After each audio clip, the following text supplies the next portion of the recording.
हम लोगों ने मोनोपोल डिस्ट्रीब्यूशन और डाइपोल डिस्ट्रीब्यूशन इसकी चर्चा थोड़ी विस्तार में की। मोनोपोल डिस्ट्रीब्यूशन का मतलब जो चार्ज डिस्ट्रीब्यूशन है उसमें टोटल चार्ज, जिसको हम लोग मोनोपोल मोमेंट कहते हैं, वो ज़ीरो नहीं है। तो अगर टोटल चार्ज है तो फिर हम उसको मोनोपोल डिस्ट्रीब्यूशन कहते हैं। और इसमें जो चार्जेस हैं वो टोटल चार्ज अगर Q है पॉजिटिव या नेगेटिव, तो उसके कारण दूर के पॉइंट्स पर जो पोटेंशियल है 1/r के अनुसार चलता है। इसको हम लोग मोनोपोल डिस्ट्रीब्यूशन कहते हैं। फिर हमने देखा कि अगर ये ज़ीरो हो तब फिर ऐसे डिस्ट्रीब्यूशंस हो सकते हैं, इस प्रकार के डिस्ट्रीब्यूशंस हो सकते हैं जिसमें कि ये टोटल Q ज़ीरो है लेकिन ये चीज़ है P, जिसको हम लोग summation over I QI RI ऐसा लिखते, कहीं पर ओरिजिन बना करके ये RI वेक्टर जो ith चार्ज है QI, और फिर सबका जोड़, ये क्वांटिटी डिसाइड करती है कि क्या पोटेंशियल बनेगा, और वो पोटेंशियल 1/r² के अनुसार चलता है। जो V है पोटेंशियल, ये 1/r² के अनुसार चलता है। इसके हमने कई सारे उदाहरण लिए, और एक जनरल उसके लिए अगर आप करें तो उसके लिए पोटेंशियल का हमने एक्सप्रेशन भी लिखा, और वो पोटेंशियल का एक्सप्रेशन में हमने लिखा P डिवाइडेड बाई 4πε0r², और यहाँ cos थीटा। ये थीटा क्या है और ये r क्या है? जिस पॉइंट पर मैं ये पोटेंशियल निकाल रहा हूँ इस चार्ज डिस्ट्रीब्यूशन के कारण, किसी पॉइंट पे, दूर के किसी पॉइंट पे, उसका जो ओरिजिन से डिस्टेंस है वो ये डिस्टेंस r है, और z एक्सिस जो हमने तय किया है उस z एक्सिस के साथ में जो इसका एंगल है वो थीटा है। तो ऐसा करके ये, और इससे आप इलेक्ट्रिक फील्ड भी बना सकते हैं, और वो इलेक्ट्रिक फील्ड स्फेरिकल कोऑर्डिनेट्स का इस्तेमाल करके P/4πε0r²r³ और फिर 2 cos थीटा r कैप यानी unit vector along the radial direction, और plus sine theta theta cap, ऐसे करके इसको लिख सकते हैं। तो ये चीज़ें हम लोगों ने की। फिर हमने sigma not cos theta distribution लेकर के इसका थोड़ा अभ्यास भी किया। अब इससे एक स्टेप और आगे अगर चलें और ऐसा चार्ज डिस्ट्रीब्यूशन हो जिसमें कि अगर हमने टोटल चार्ज इसका देखा, ये RI पर ये QI चार्ज है, टोटल चार्ज देखा वो ज़ीरो है, फिर हमने डाइपोल मोमेंट देखा वो भी ज़ीरो है, तब ऐसी हालत में ऐसे डिस्ट्रीब्यूशंस हो सकते हैं जिनका पोटेंशियल 1/r³ के अनुसार बदले। अगर ऐसा होता है तो ऐसे डिस्ट्रीब्यूशंस को हम लोग क्वाड्रपोल डिस्ट्रीब्यूशंस कहेंगे। ज़्यादा चर्चा नहीं करेंगे लेकिन थोड़ा इसको क्वाड्रपोल डिस्ट्रीब्यूशंस ऐसा बोलते हैं। और हर बार आप देखते हैं कि एक ये जो हिस्सा है, जैसे ये है हिस्सा, इसमें भी देख सकते हैं ये P है, तो ये P किस पर डिपेंड करता है? ये P सिर्फ इस चार्ज डिस्ट्रीब्यूशन पे डिपेंड करता है। और फिर ये जो थीटा r ये सब आ रहे हैं वो कहाँ पर फील्ड पॉइंट है उसके अनुसार आ रहे हैं। तो जो चार्ज डिस्ट्रीब्यूशन का अपना कैरेक्टरिस्टिक है वो यहाँ इस P के अंदर है। यहाँ जो चार्ज डिस्ट्रीब्यूशन का अपना कैरेक्टरिस्टिक्स है वो इस टोटल चार्ज Q में है। जो पोटेंशियल आप लिखेंगे तो Q/4πε0r लिखेंगे, ऐसा Q/4πε0r। तो ये जो है ये चार्ज डिस्ट्रीब्यूशन का हो गया, और ये जो है ये फील्ड पॉइंट का हो गया। इसी तरीके से यहाँ ये जो है ये चार्ज डिस्ट्रीब्यूशन का हो गया, और ये जो है ये और ये फील्ड पॉइंट के हो गए। तो जो चार्ज डिस्ट्रीब्यूशन का अपना कैरेक्टरिस्टिक है मोनोपोल मोमेंट में, वो जस्ट एक नंबर है, स्केलर क्वांटिटी है। डायपोल के समय में वो जो कैरेक्टरिस्टिक है वो एक वेक्टर क्वांटिटी हो गई है। 3 कंपोनेंट्स चाहिए Px, Py, Pz, तब वो पूरी तरह से ये चार्ज डिस्ट्रीब्यूशन डिस्क्राइब होगा। इससे अगला स्टेप है, अगर ये क्वाड्रपोल डिस्ट्रीब्यूशन है तो इस चार्ज डिस्ट्रीब्यूशन का जो कैरेक्टरिस्टिक है जिसको क्वाड्रपोल मोमेंट कहेंगे हम, जैसे वहाँ डाइपोल मोमेंट कहा, मोनोपोल मोमेंट कहा, वैसे ही क्वाड्रपोल मोमेंट कहेंगे, वो अब सेकेंड रैंक का टेंसर होने वाला है। उसके 9 कंपोनेंट्स होने वाले हैं। ये स्केलर उसके बाद ये वेक्टर जिसको हम स्केलर को हम कहते हैं टेंसर ऑफ रैंक 0, एक ही क्वांटिटी चाहिए स्केलर क्वांटिटी। वेक्टर को हम कहते हैं टेंसर ऑफ रैंक 1, 3 क्वांटिटीज चाहिए उसको डिस्क्राइब करने के लिए, 3 कंपोनेंट। और फिर ये जो आने वाला है क्वाड्रपल मोमेंट,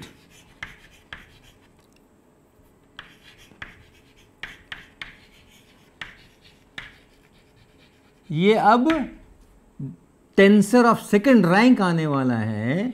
इसके 9 कंपोनेंट्स होंगे जिसको हम QIJ ऐसे लिख सकते हैं, QIJ। और I का जो मान है उसको हम X, Y, Z ऐसा बोल सकते हैं। I बराबर X होगा या Y होगा या Z होगा। उसी तरह जो J है वो भी X होगा, Y होगा या Z होगा। तो अगर X के ये तीनों मान हम, I के ये तीनों मान हम रख दें और J के ये तीनों मान हम रख दें तो 9 क्वांटिटीज़ यहाँ से बनती हैं। एक मैट्रिक्स में अगर आप सजाएं तो I बराबर X रखें, J बराबर X रखें तो QXX ये कहलाएगा। फिर I बराबर X रखें, J बराबर Y रखें तो QXY कहलाएगा, QXZ कहलाएगा। फिर इसी तरीके से अब I का X वाला तीनों हो गया, अब I की जगह पे Y रखें तो QY, और फिर J की जगह पे XYZ रखें तो YX, YY, YZ और ZX, ZY और ZZ। ऐसे ये 9 कंपोनेंट्स मिल करके और तब ये क्वाड्रपल मोमेंट डिसाइड होगा। और ये जो 9 कंपोनेंट्स हैं QIJ हैं उनका क्या एक्सप्रेशन है वो भी मैं स्टेट करूँगा सिर्फ, और वो ऐसा है QIJ बराबर, मैं कुछ लिख रहा हूँ जो आप नहीं समझेंगे क्या लिख रहा हूँ, तो इसलिए के लिए परेशान नहीं होइएगा, लिखने के बाद मैं समझा दूंगा कि क्या है वो। QK और फिर 3RKI इंटू RKJ और माइनस RK स्क्वायर और ये डेल्टा IJ। हाँ, क्या क्या लिख दिया हमने। आपके पास एक चार्ज डिस्ट्रीब्यूशन है, उसमें कुछ चार्जेस हैं। अभी हम डिस्क्रीट के लिए मैं लिख रहा हूँ, बाद में कंटिन्यूअस के लिए उसी को बदल दूंगा। और आपने यहाँ कहीं पर अपना ओरिजिन सेट किया हुआ है, XYZ एक्सेस सेट किए हुए हैं, Z axis, Y axis, X axis. अब आप ये जो चार्जेस हैं इन चार्जेस को आप K से डिनोट कीजिए। K बराबर 1 तो ये पहला चार्ज, K बराबर 2 तो दूसरा चार्ज, K बराबर 3 तो तीसरा चार्ज। तो एक एक चार्ज को आप K से डिनोट कीजिए, पहला, दूसरा, चौथा, 8वां, 10वां, जितने चार्जेस हों वहाँ तक वो जाएगा 1 to कैपिटल N, अगर कैपिटल N चार्जेस हैं। तो हमने एक चार्ज पकड़ लिया और वो चार्ज वहाँ पर है QK, और उसकी जो जगह है ओरिजिन से उसका जो ये वेक्टर है ये है RK वेक्टर, kth चार्ज का पोजीशन वेक्टर। ये kth चार्ज है QK, उसका ये पोजीशन वेक्टर है RK। और जब हम लिखते हैं RKI, तो क्या मतलब, kth चार्ज के पोजीशन वेक्टर का ith कंपोनेंट। और याद रखिएगा ये I जो है X, Y या Z हो सकता है। तो RKI जब हम लिख रहे हैं तो I का अर्थ है, ये I और J यहाँ पर फिक्स कर दिया है मैंने। तो मान लीजिए मुझे ये वाला चाहिए, QZX के लिए एक्सप्रेशन लिखना है, तो ये I क्या है, ये Z है, I की जगह Z है, और ये J क्या है, J की जगह पर X है। तो ये I और J हमने फिक्स कर दिया। ये वाला चाहिए तो ये I की जगह Z और ये J की जगह X। जहाँ कहीं भी आपको I दिखे तो X सोचिएगा, जहाँ कहीं भी J दिखे, I दिखे तो Z सोचिएगा, और J दिखे तो X सोचिएगा। इसी प्रकार से जब हम इसको निकालने जा रहे हैं तो I की जगह पर Y है और J की जगह पर Z है।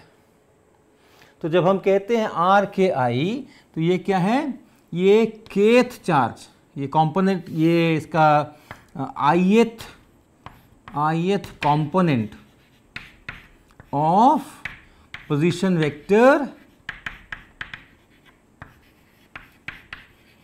Of kth charge. सोचिए, ये kth चार्ज है, उसका ये पोजीशन वेक्टर है, उसका ith कंपोनेंट।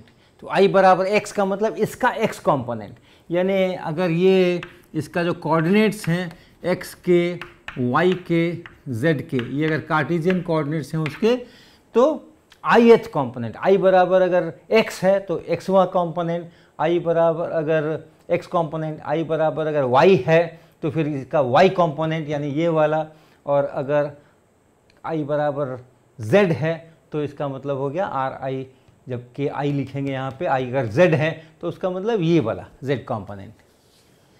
ये इसका मतलब है r के i का, और यही मतलब r के j का हो गया। j का जो मतलब है, अब जैसे ये एग्जाम्पल अगर लेते हैं तो यहाँ पे j की जगह x है, तो इसका मतलब हो गया kth चार्ज के पोजीशन वेक्टर का और ये x कंपोनेंट, यानी x कोऑर्डिनेट, kth चार्ज का ये x कोऑर्डिनेट हो गया, ये kth चार्ज का ये x कोऑर्डिनेट हो गया, क्योंकि ये जो वेक्टर है पोजीशन वेक्टर, वो आप x के i कैप प्लस y के j कैप प्लस z के k कैप लिख सकते हैं। तो ये इसके मायने हैं। अब आगे बढ़िए, ये क्या है, आर के जो है वो डिस्टेंस है, ओरिजिन से उस चार्ज का ये पूरा डिस्टेंस है आर के, यानी X square plus Y square plus Z square, X kth charge का X square plus kth charge का Y square plus kth charge का जेड स्क्वायर, इसका स्क्वायर रूट। तो ये डिस्टेंस है, ये डिस्टेंस वो आर है, आर के स्क्वायर। और ये जो डेल्टा आई जे है इसका नाम है क्रोनेकर डेल्टा, इसको क्रोनेकर डेल्टा बोलते हैं।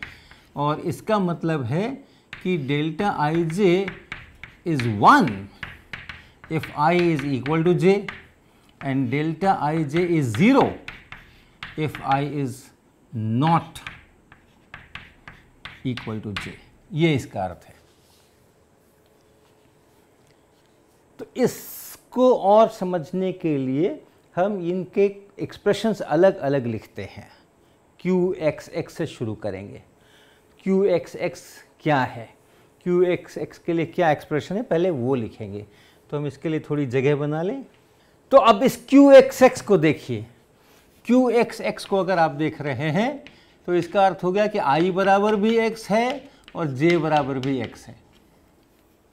तो QXX बराबर क्या हुआ, QXX बराबर हो गया जितने चार्जेस हैं सबके ऊपर हमें चलना है 1 to n, और आगे QK, तो QK हो गया, ये QK हो गया। इसके बाद है ये 3 टाइम्स RK का x कंपोनेंट और RK का x कंपोनेंट, तो ये दोनों सेम है, I भी, ये भी x है और ये भी x है। तो यानी इस kth चार्ज का जो ये x कोऑर्डिनेट है इसका स्क्वायर हो गया ये, तो 3 टाइम्स xk का स्क्वायर हो गया ये, माइनस। और चूंकि I और J सेम है, I बराबर भी x है, J बराबर भी x है, तो उसका मतलब हो गया कि ये जो क्रोनेकर डेल्टा है, डेल्टा आई जे, इसका वैल्यू 1 है, इसका वैल्यू 1 है। तो यानी माइनस आर के का स्क्वायर, तो माइनस आर के का स्क्वायर।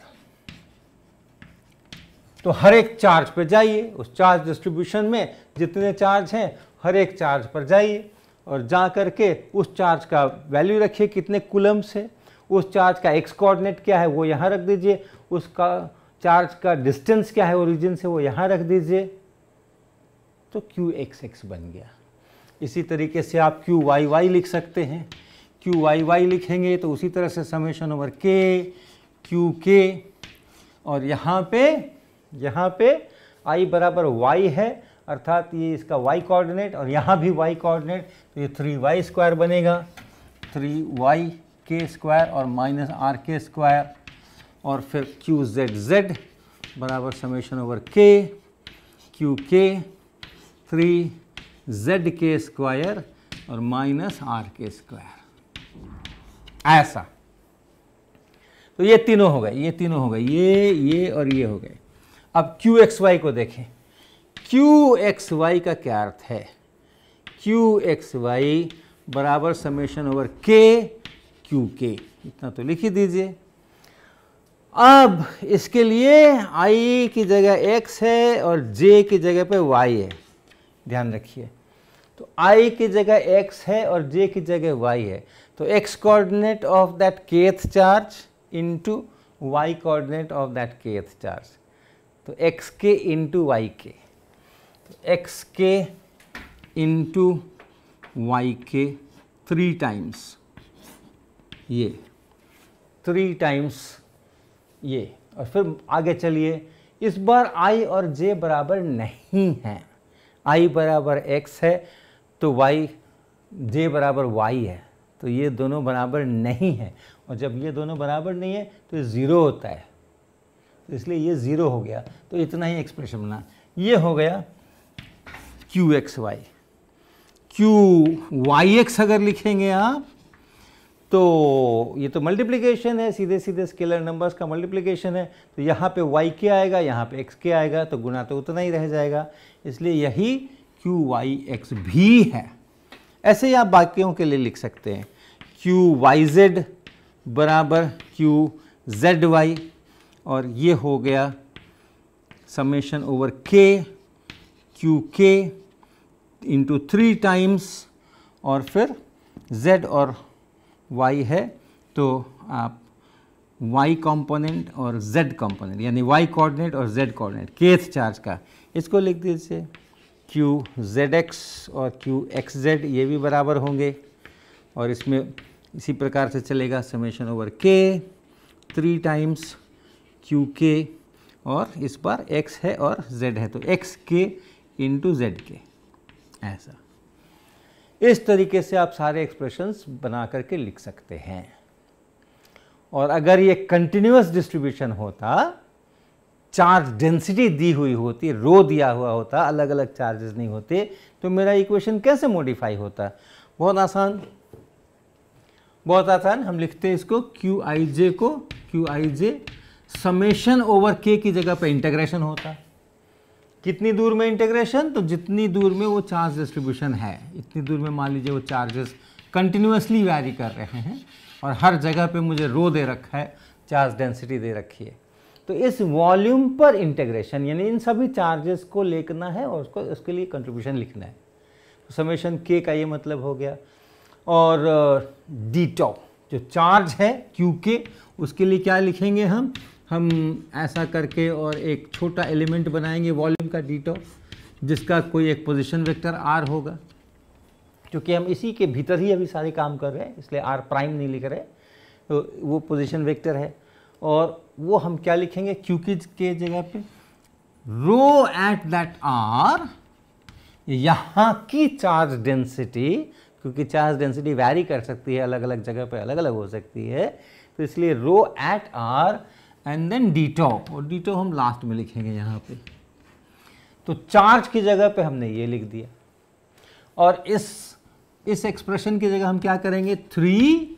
अब केथ चार्ज कुछ नहीं है, अब जहां आपने ये रो लिया है जिस पोजीशन वेक्टर पे, उस जगह पे जो उसका एक्स कोऑर्डिनेट है, ये यहाँ पे मैंने ये डी टॉ बनाया है, तो इस जगह का जिस पॉइंट पे मैंने वो वॉल्यूम एलिमेंट बनाया है, उसका एक्स कोऑर्डिनेट, उसका वाई कोऑर्डिनेट, उसका जेड कोऑर्डिनेट। तो इसलिए इस बार के लिखने का ज़रूरत नहीं है, सीधा सीधा आर आई, ith कंपोनेंट, ये वाला आई यहाँ आ गया, और उसी तरह से जे यहाँ आ गया, minus R square delta I J. तो ऐसा कर लेंगे। तो इस प्रकार से हम लोग क्वाड्रपोल मोमेंट का एक्सप्रेशंस लिखेंगे, पूरा का पूरा क्वाड्रपोल मोमेंट तैयार करेंगे।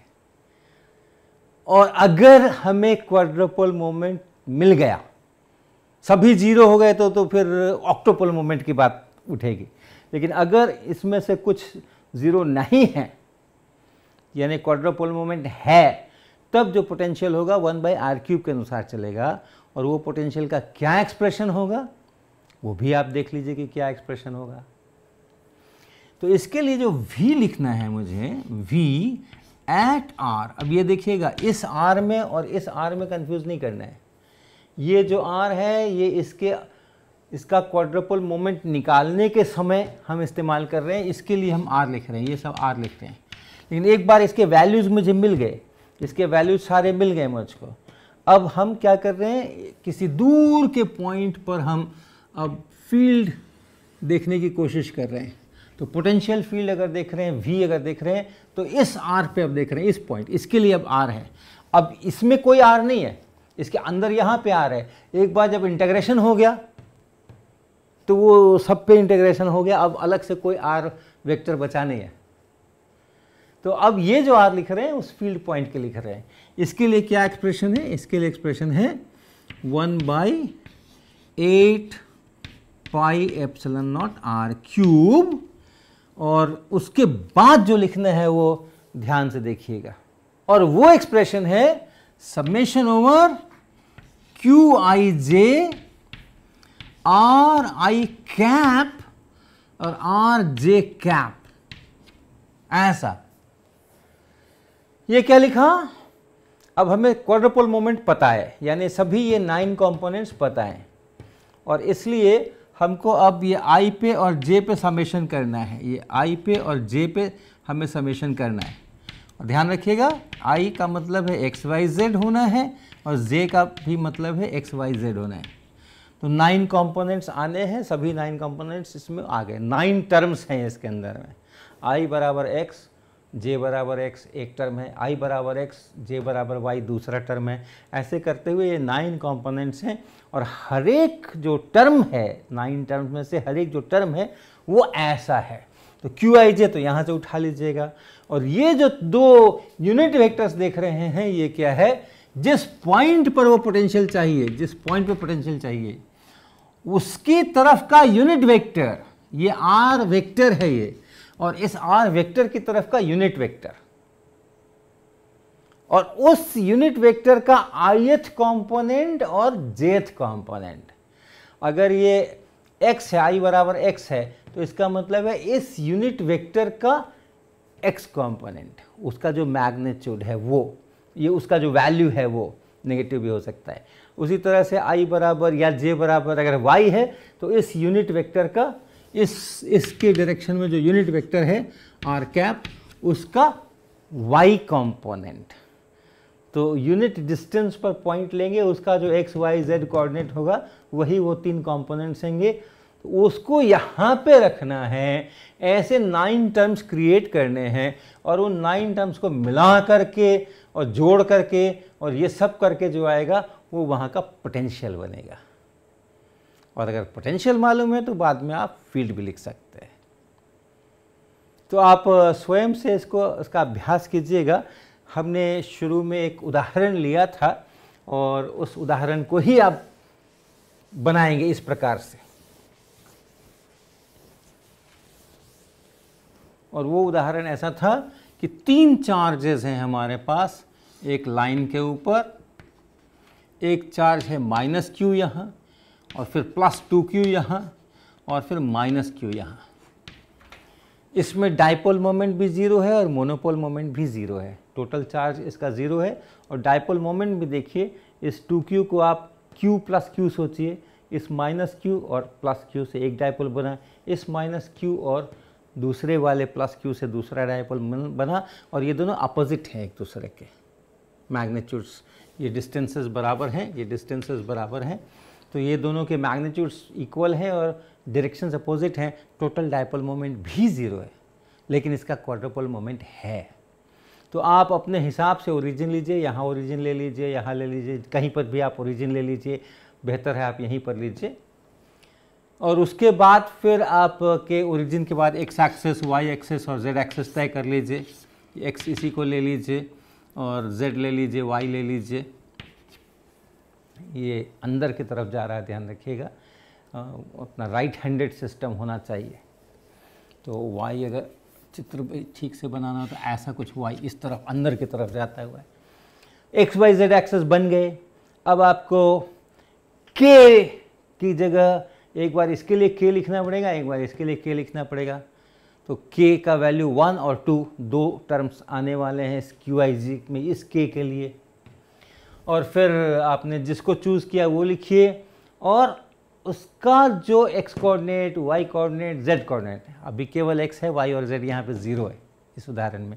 ऐसे करते हुए आप ये पूरा जो क्वाड्रुपल मोमेंट का टेंसर है, 9 कंपोनेंट्स है, उसको आप यहाँ से कंस्ट्रक्ट कीजिए, और वो जब कंस्ट्रक्ट हो जाए तो उसको यहाँ फिट करके और किसी पॉइंट के ऊपर आप उसका पोटेंशियल लिखिए।